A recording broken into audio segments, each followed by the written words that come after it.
taghsiluhu. Kalau ada mayat, baik itu laki-laki maupun perempuan, baik yang dewasa maupun anak kecil, tetap wajib dimandikan. Kalau tidak dimandikan, maka ini berdosa kepada satu kampung. Sebab hukum memandikan mayat atau jenazah adalah sebuah fardu kifayah. Maka wajib dimandikan baik badannya secara utuh, artinya meninggal secara biasa, atau meninggal karena kecelakaan, didapati badannya separuh, umpamanya karena kecelakaan, tabrakan, semoga Allah menyelamatkan kita, maka tetap bagian badannya itu diwajib dimandikan. Hanya satu mayat yang tidak dimandikan, la yughsilu man mata muslim wa huwa syahid. Ada satu kelompok di mana umat muslim kalau meninggal dia tidak dimandikan, yaitu manakala dia meninggalnya dalam kondisi syahid. Syahid ini banyak golongannya, namun hanya satu golongan yang syahidnya tidak dimandikan, manakala dia meninggal saat berperang di jalan Allah. Saat kita terjadi pertempuran, peperangan, membela kehormatan atau membela agama Islam. Ini orang yang meninggalnya syahid di medan perang, dia sedang berperang, maka tidak dimandikan. La tughsiluhum, maka tidak boleh dimandikan kepada orang yang syahid tersebut.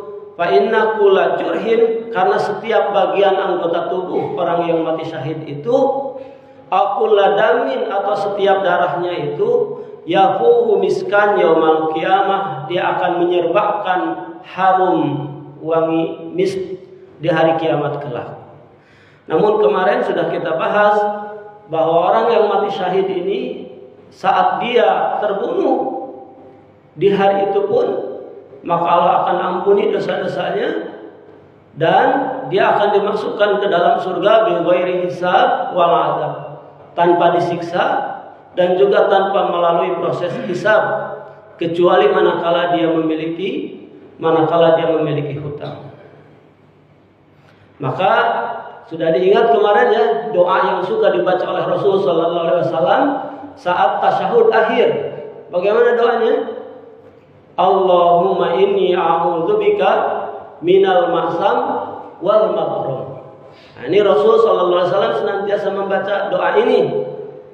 Allahumma inni a'udzubika minal ma'sam wal maghrum. Ya Allah, aku berlindung kepadamu dari terjatuh ke dalam dosa, wal maghrum, dan dari terlilit hutang. Ini senantiasa dibaca doa yang diajarkan oleh Rasul, yang dipraktekkan oleh beliau sendiri. Allahumma inni a'udzubika minal ma'sam wal maghrum. Ya Allah, aku berlindung kepadamu dari terjerumus ke dalam dosa, wal maghrum, dan dari banyaknya hutang-hutang. Sebab kalau orang sudah banyak hutang, malamnya menjadi kesedihan, siangnya menjadi kehinaan.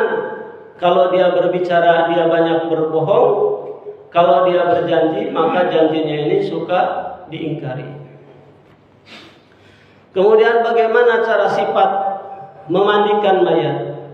Secara umum memandikan mayat ya tentu diguyur, dibasuh dari mulai kepala sampai kaki. Sudah selesai secara umum. Namun adapun secara sunnah, tentu yang pertama ketika memandikan mayat dibuka bajunya, tetapi tetap auratnya ditutup. Untuk aurat laki-laki yaitu dari pusar sampai lutut. Untuk perempuan dari mulai dada sampai lutut. Tidak boleh laki-laki memandikan perempuan, begitupun sebaliknya, kecuali memandikan anak di bawah 6 tahun. Maka perempuan boleh memandikan jenazah laki-laki yang usianya 6 tahun ke bawah. Adapun ahli ilmu di kalangan ulama makruh hukumnya laki-laki memandikan jenazah perempuan walaupun masih kecil. Sebagai catatan. Kemudian boleh laki-laki memandikan mayat perempuan manakala dia istrinya, atau sebaliknya manakala dia suaminya. Sebagaimana Aisyah radhiyallahu anha, pernah Rasul sallallahu alaihi wasallam saat Aisyah ini mengeluh sakit, lau muti la wasaltuki, seandainya engkau duluan yang meninggal, kata Rasul, niscaya akan aku yang memandikannya. Dan begitupun Ali radhiyallahu an, Ali saat istrinya meninggal, yaitu Fatimah bintu Rasulullah sallallahu alaihi wasallam, maka Ali bin Abi Thalib yang memandikannya. Boleh seorang istri memandikan suaminya atau suaminya memandikan istrinya.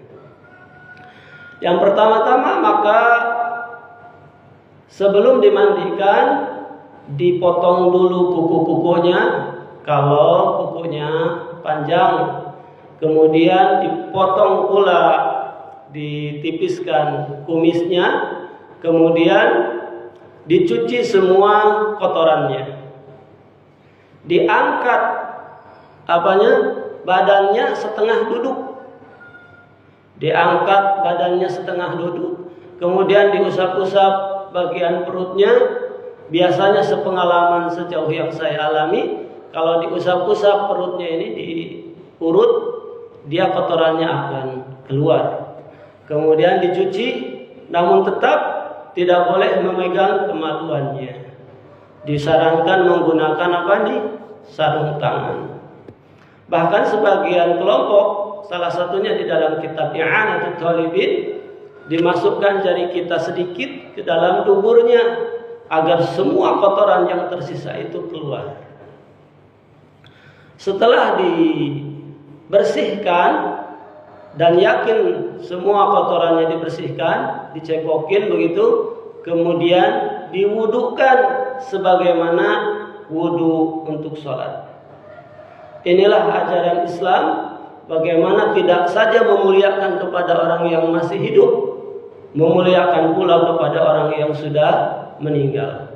Dan dilakukan kepada jenazah ini dengan lembut.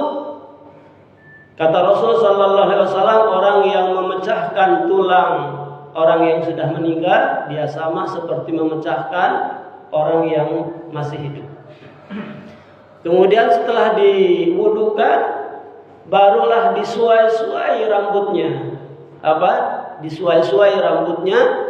Kalau perempuan, diurai rambut yang panjangnya. Kemudian nanti setelahnya baru diuntui. Diuntui itu apa bahasa Indonesianya? Dikepang. Oh ya, dikepang. Jadi kalau rambutnya diikat, diurai dulu rambutnya, disuai-suai. Sunnahnya menggunakan wewangian, diantaranya menggunakan gerusan daun sider, daun bidara. Sebagian ulama kalau tidak ada daun bidara, sekarang ada sampo. Digosok pakai sampo. Kemudian setelah itu barulah disiram mulai dari kepala sampai ke kaki. Diawali dari bagian kanan, kemudian bagian kiri. Begitupun dimiringkan dengan tetap menjaga kehormatannya. Dan yang paling berhak untuk memandikan ini dipilihlah ma'munun, orang yang bisa dipercaya. Jadi orang yang soleh, sehingga manakala aib yang ada pada jenazah tersebut tidak tersebar. Berapa kali dicucinya? Sunnahnya 3 kali. Jadi 1 kali basuhan sudah selesai, kemudian di 1 kali lagi sampai 3 kali. Manakala belum cukup, maka 5 kali. Dan terakhir barulah menggunakan sabun atau menggunakan wewangian.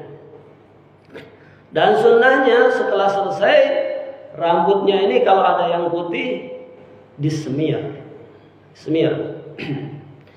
Itu secara gambaran singkat cara memandikan mayat, memandikan jenazah. Bagaimana kalau sekarang sulit untuk memandikannya? Karena di antara jenazah ini ada yang laki-laki atau ada perempuan, campur. Karena saking banyaknya, karena sebab musibah atau sebab karena tertimpa longsor, maka ditayamumkan sebagaimana tayamum sholat, ganti daripada mandi. Atau kalau dimandikan akan terkelupas kulit-kulitnya, umpamanya karena terbakar. Karena terbakar, kalau dia disiram oleh air, dagingnya akan terkelupas, maka tidak boleh dimandikan, cukup ditayamumin, yaitu dengan menepukkan dua tangan ke tanah, kemudian diusapkan ke wajahnya. Sebagian ulama menyebutkan dihalangi oleh kain. Jadi tidak langsung ditepukkan, diusapkan ke wajahnya, tetapi dihalangi oleh kain agar tidak langsung tanahnya itu turun ke mukanya. Setelah mukanya baru kedua tangannya. Selesai. Namun ada yang terlewat tadi, sebelum dimandikan diambilkan kain yang basah, kemudian digosokkan giginya dan juga hidung-hidungnya, kalau bahasa ininya, dibersihkan hidungnya, digosokkan giginya oleh kain tadi dan juga hidungnya dibersihkan. Begitupun dengan telinganya. Idza matil mar'ah ma'rijal, kalau ada orang yang meninggal banyak antara perempuan dan laki-laki bercampur, laisa ma'hum imra'atun ghairuha, tidak ada perempuan yang bisa memandikan di antara mereka karena banyak bercampur. Warajul ma'an nisa, begitupun laki-lakinya sedikit, ini banyak jumlah korban yang meninggalnya. Laisa ma'hunna rajulun ghairuhu, tidak ada yang membantu laki-laki yang lainnya.